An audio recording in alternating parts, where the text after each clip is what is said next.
We're going to look today at something that goes right over our heads as Americans.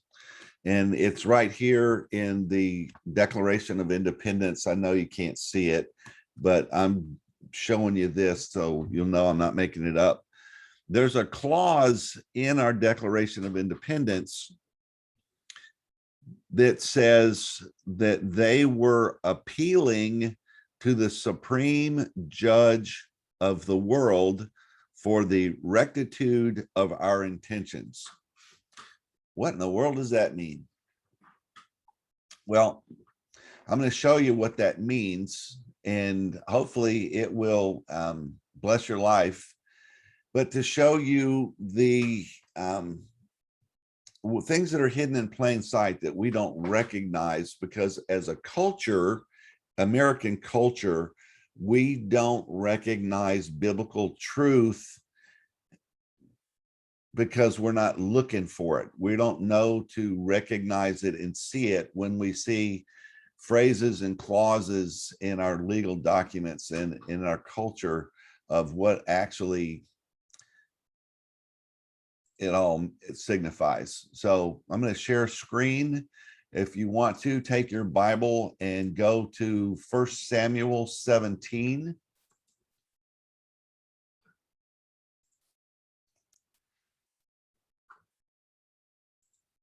Now, what that phrase means, and from a biblical reality, is a thing in the ancient cultures of the world, and it's recorded over and over and over again in the Bible. And I'm going to show you over and over again from the Bible different examples of this to encourage us as believers to understand the power that we can wield in the physical realm just by believing and taking a stand. What can one person do, or a small group of people do, if we know and we understand what God says about it? So taking the problem to the supreme judge of the world was a biblical era and following normal thing, and it was called trial by ordeal.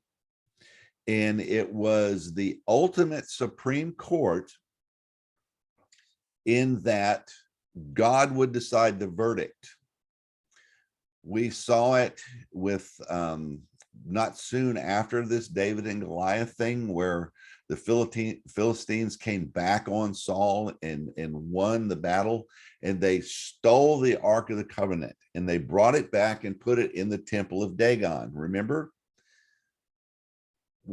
They took the god, the country that they had conquered, because they believed that their god was bigger than the other god, and they would prove that by confiscating all the gods and bringing them into their temples to prove that their god was bigger than the other nation's god. Nod your head if you understand that principle. So when the founding fathers put together the Declaration of Independence, they put that clause in there because they realized the odds of what they were doing. They recognized that without God's intervention, just like the children of Israel, they were going to lose. But didn't matter. They were going to take a stand and trust their God and the Lord of hosts, the God of armies, to deliver them more than just their physical abilities. So with that in mind, let's look at Goliath's challenge today in 1 Samuel 17:1. So now, and there's a lot of reading here because it's a long narrative, but I'm going to go through it without a lot of comment until we get to the actual contest. Now the Philistines gathered together their armies to battle, and were gathered together at Shokoth, which belongs to Judah, and pitched between Shokoth and Azekah in Ephes Damin.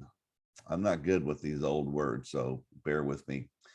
And Saul and the men of Israel were gathered together and pitched by the valley of Elah and set in battle in array against the Philistines. It's real simple. You got two armies lined up on opposite hills with a valley in the middle. And they're just standing there looking at each other, trying to decide which one's going to strike first.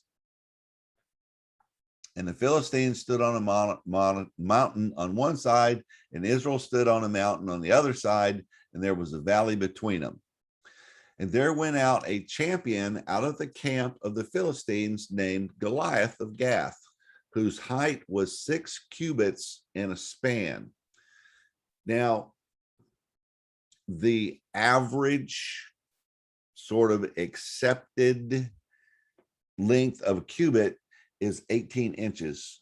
So it's the distance between your elbow and your fingertip. That's how they measured a cubit. So it could change between people. My arm's longer than Clarice's arm. And a span is thumb to finger. Okay, so that's average about 6 inches. So 6 cubits would be 6 times 18, or 1.5 feet. That would come out to be 9 feet 6 inches. But that's not an exact measurement because we don't know the exact measurement of a cubit. However, at minimum, you can pretty come close to say that he was 9'6". So he would dwarf Shaquille O'Neal by 2.5 feet. Just to give you a perspective. He was a big dude. He had a helmet of brass on his head. He was armed with a coat of mail, and the weight of the coat was 5,000 shekels of brass. A shekel is a coin. Have you ever picked up 5,000 quarters? Think about it. Pick up your coin jar and see how heavy it is, and figure 5,000 quarters worth. That'll give you an idea. And he had greaves of brass upon his legs and a target of brass between his shoulders. Greaves covered the shin.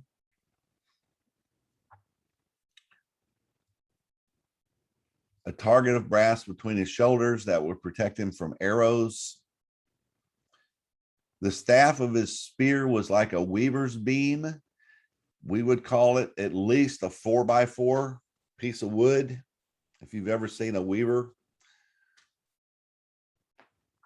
His spear head weighed 600 shekels of iron. So 600 quarters is quite a few pounds. And one bearing a shield went before him. He didn't even carry his own shield at this point.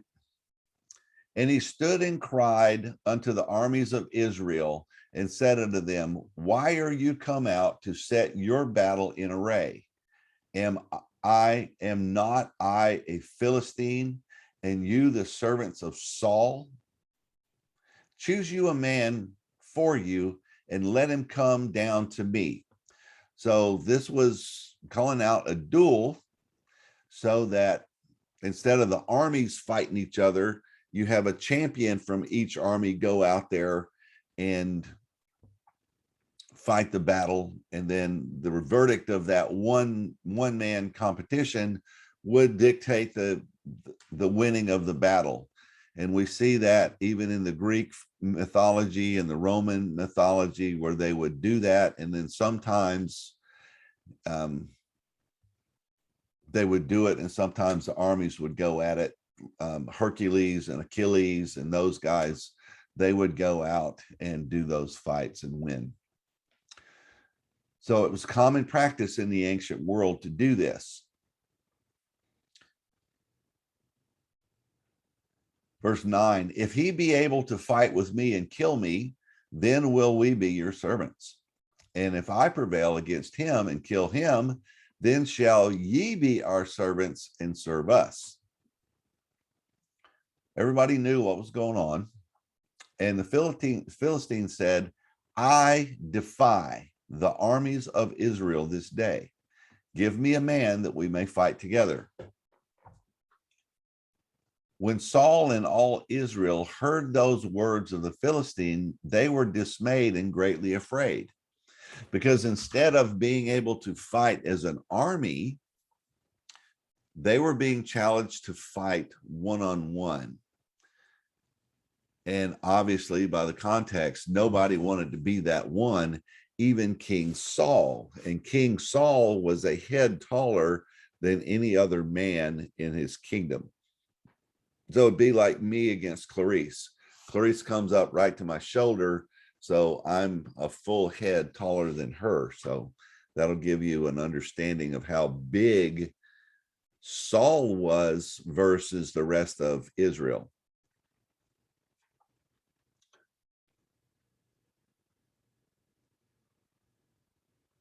Verse 12.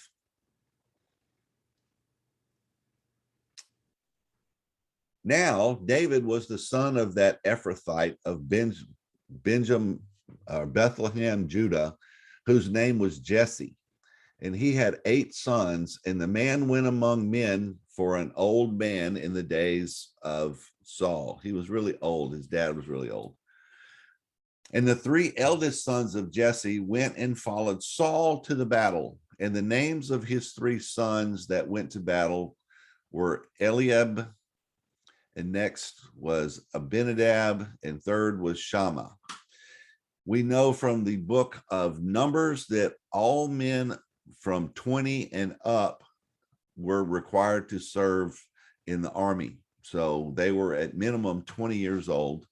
David was significantly less than 20 years old because there were 8 kids. David was the youngest. So you've got a minimum of about 6 years or more younger than 20. So that puts him at the very earliest as a young teenager around 13.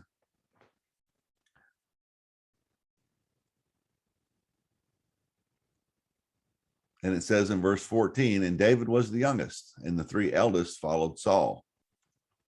So this guy who's barely a teenager at the oldest spectrum. But David went and returned from Saul to feed his father's sheep at Bethlehem. And the Philistine drew near morning and evening and presented himself for 40 days. 40 days is the trial period. We know that from multiple things, references in the Bible of 40 days, 40 days and 40 nights in the wilderness, 40 years in the 40 years in the wilderness for the children of Israel, 40 days, 40 nights for Jesus in the wilderness, things such as that. So at the end of 40 days, a decision has to be made. And Jesse said unto David his son, take now for thy brethren an ephah of this parched corn and these 10 loaves, and run to the camp to thy brethren, and carry these 10 cheeses unto the captain of their 1,000, and look how thy brethren fare, and take their pledge. Take this food to your brothers in the camp and find out what's going on. Come back and tell me. Now Saul and they and all the men of Israel were in the valley of Elah fighting with the Philistines. Well, they weren't actually fighting yet. They were there getting ready to fight. Verse 20, and David rose up early in the morning and left the sheep with the keeper, and took and went as Jesse had commanded him. And he came to the trench as the host was going forth to the fight, and shouted for the battle. For Israel and the Philistines had put the battle in array, army against army. Okay, remember what I said. They were no longer just sitting there yelling at each other or listening to Goliath yell, give me somebody to fight against, and defying the armies of Israel. Now they were marching to the actual fight. So it was down and dirty. It's time to start the killing. No turning back from this point for either side. For Israel and the Philistines, verse 21, had put the battle in array, army against army. David left his carriage in the hand of the keeper of the carriage and ran into the army and came and saluted his brethren. And as he talked with them, behold, there came up the champion, the Philistine of Gath, Goliath by name, out of the armies of the Philistines, and spake according to the same words. And David heard him. And all the men of Israel, when they saw the man, fled from him and were sore afraid. They were looking at the situation from a five senses perspective. I would not want to go up against Shaquille O'Neal in any type of hand-to-hand anything. So you can understand their concerns.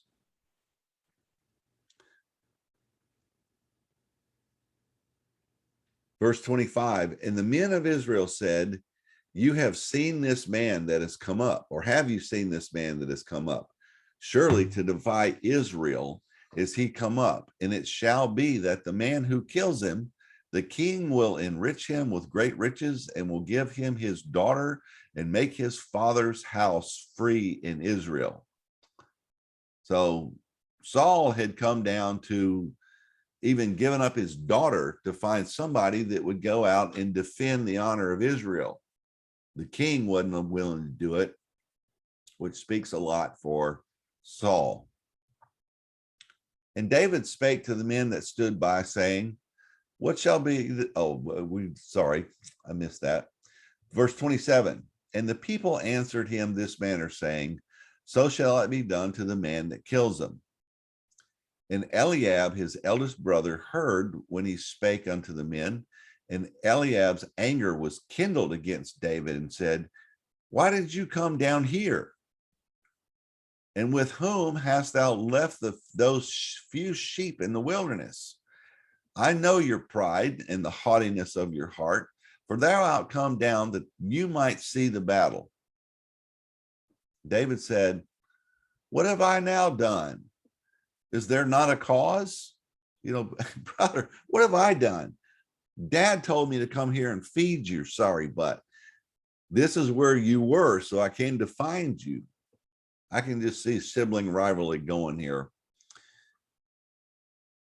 And he turned from him toward another and spake after the same manner. And the people answered him again after this former manner. Why won't anybody fight? And when the words were heard which David spake, they rehearsed them before Saul, and he sent for him. And David said to Saul, let no man's heart fail because of him. Thy servant will go and fight with this Philistine. Now, wait a minute. Here's the king of a nation. He's got a humongous army. Hundreds of thousands of men. And they're afraid of one guy on the Philistine side, and Saul is entertaining a teenager. That just goes to show you the spiritual depravity of Israel at that time, as a nation, as a country.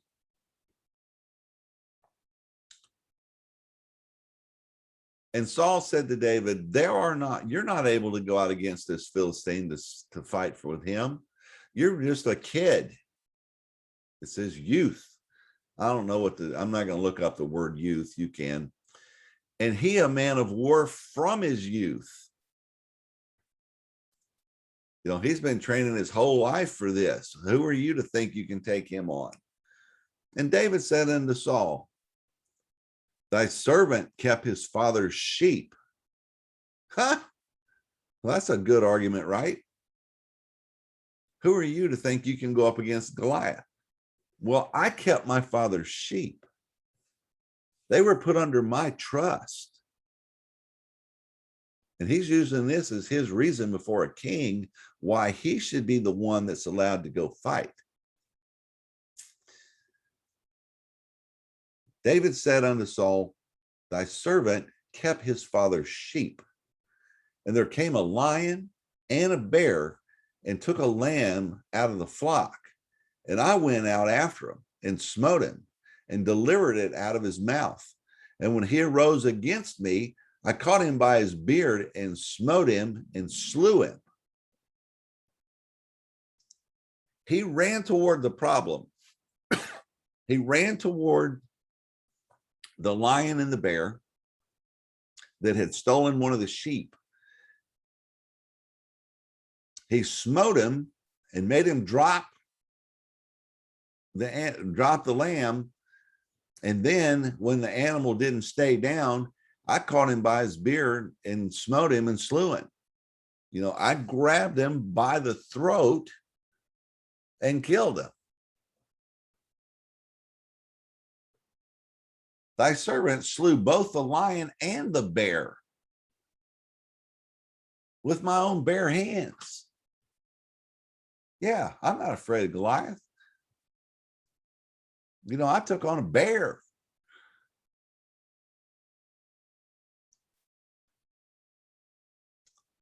Thy servant slew both the lion and the bear, and this uncircumcised Philistine shall be as one of them, seeing he hath defied the armies of the living God.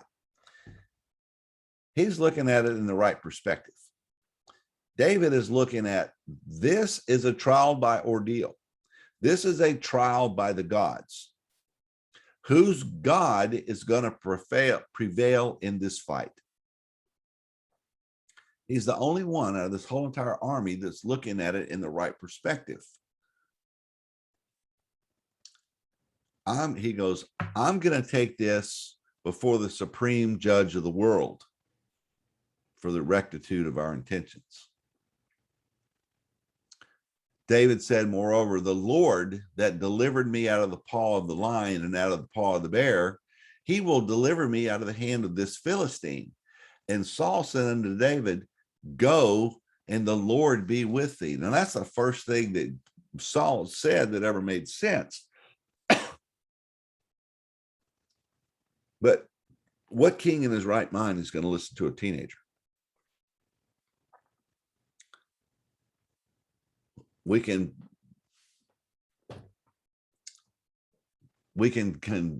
conjecture the reasoning behind this, but God just simply tells us that the end of the story was Saul said, go, and the Lord be with you. And Saul armed David with his armor and put on a helmet of brass upon his head. Also, he armed him with a coat of mail, and David girded his sword upon his armor, and he essayed to go. He tested all of his equipment and got ready to go, for he had not tested it yet. And David said unto Saul, I can't go out with these. I haven't tested it. And David just put them off. You know, I don't know how to use this stuff. How can I go out and do it? I'm not trained with all this stuff. So he just put them off, and he took his staff in his hand and chose him 5 smooth stones out of the brook and put them in a shepherd's bag, which he had, even in a scrip. And his sling was in his hand, and he drew near to the Philistine. Now he wanted to choose smooth stones so they would be aerodynamic and be able to fly straight. And the Philistine came out and drew near unto David, and the man that bare his shield went before him. This is what the Jews are going to send out to me. I'm going to go out and meet them. This is going to be a cakewalk. And when the Philistine looked about and saw David, he disdained him, for he was but a youth, and ruddy, and of a fair countenance. And the Philistine said unto David, am I a dog that you come to me with staves? And the Philistine cursed David by his gods. So now we are seeing this from God's perspective. Now it is truly a challenge of the gods. The Philistine said to David, come to me, and I will give thy flesh to the fowls of the air and the beasts of the field. Then David said to the Philistine, you come to me with a sword and a spear and with a shield. I come to you in the name of the Lord of hosts, the God of armies, God of the armies of Israel, who you just defied. You just put this in the realm of the trial by ordeal before the gods. We're fitting to find out who's got the biggest, baddest God on the block. Now, Goliath, you're fighting in my arena. See this? See the change in the atmosphere here now? It's no longer mano a mano or army v army. Now it's before the supreme judge of the world.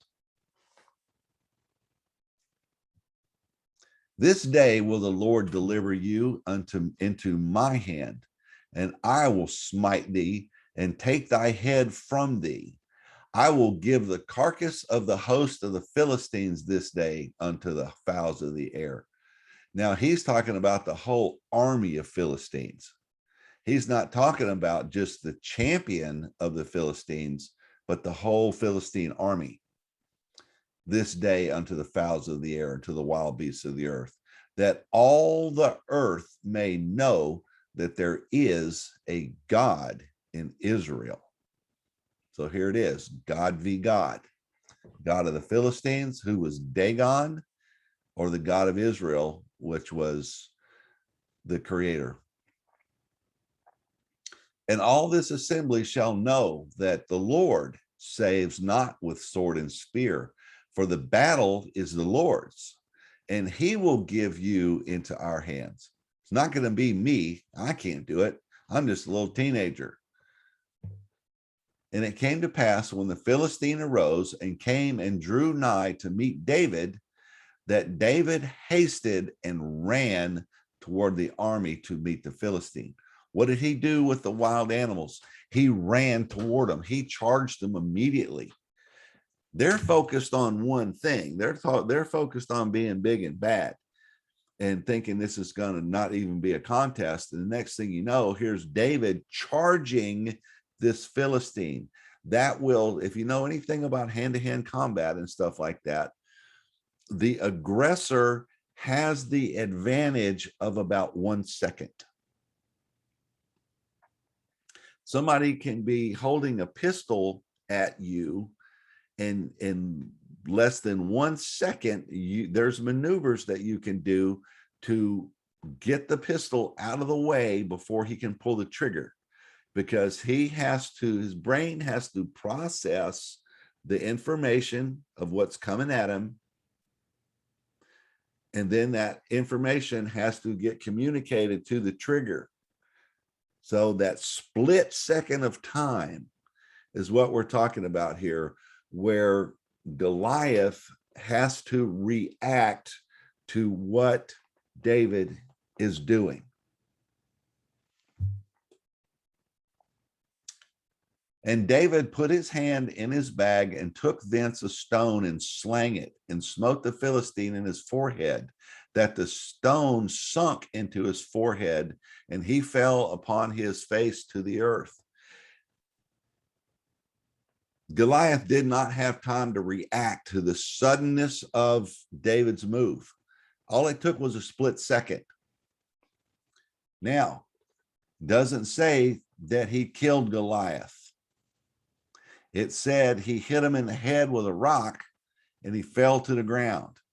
Remember what happened when he attacked the lion and the bear. He hit him and got the lamb away from him, but they got back up. So he had to finish the job.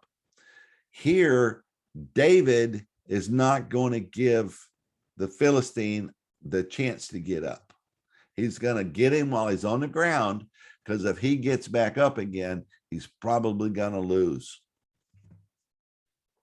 I learned that in martial arts. If you hit your opponent with everything you got and he goes to the ground and comes back up, you've already hit him with your best shot. You best run. So David's not going to give him the chance. So David prevailed over the Philistine with a sling and with a stone, and smote the Philistine and slew him. But there was no sword in the hand of David. Therefore David ran and stood upon the Philistine, and took his sword and drew it out of the sheath thereof, and slew him, and cut off his head therewith. When the Philistines saw their champion was dead, they fled. So he had to go pick up this huge sword and cut off the head of Goliath and show it to the armies to prove that he was the victor. You see that in all kinds of those sword fighting movies. Thank God we don't live in that culture today. But anyway, the Philistine army was supposed to surrender and become servants. They ran. So that gives Israel the right to kill every one of them, according to the laws of war in that culture. And the men of Israel and of Judah arose and shouted and pursued the Philistines until they came to the valley and to the gates of Ekron. And the wounded of the Philistines fell down by the way to Sheraim, even unto Gath and to Ekron. And the children of Israel returned from the chasing after the Philistines, and they spoiled their tents. And David took the head of the Philistine and brought it to Jerusalem, but he put his armor in his tent. And when Saul saw David go forth unto the Philistine, he said to Abner, the captain of the host, Abner, whose son is this youth? And Abner said, as my soul liveth, O king, I don't know. I don't know. I never heard of him. And the king said, inquire whose son this stripling is. And as David returned from the slaughter of the Philistine, Abner took him and brought him before Saul with the head of the Philistine still in his hand. And Saul said unto him, whose son are you, thou young man? And David answered, I'm the son of thy servant Jesse the Bethlehemite. So we are told that we are more than conquerors through him who loved us. We are super conquerors. We are superheroes because of God. We're told that in our own Bible. Let's look it up real quick here.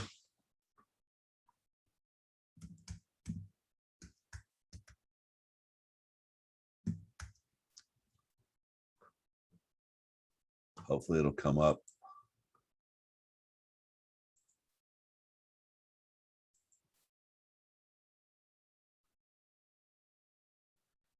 Maybe it wants the S.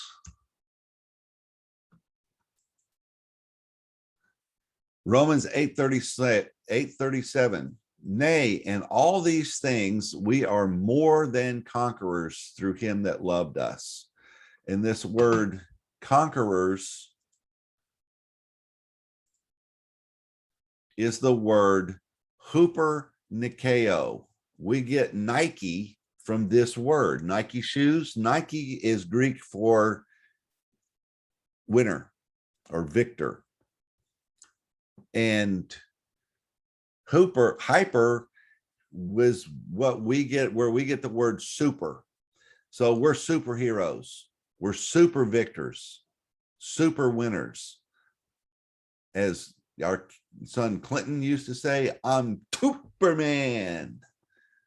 There is no power on earth that can stand between us and God. What we fail to do as Christians is run toward the fight. That doesn't mean taking a sling and go out and try to find the bad guys and take them out.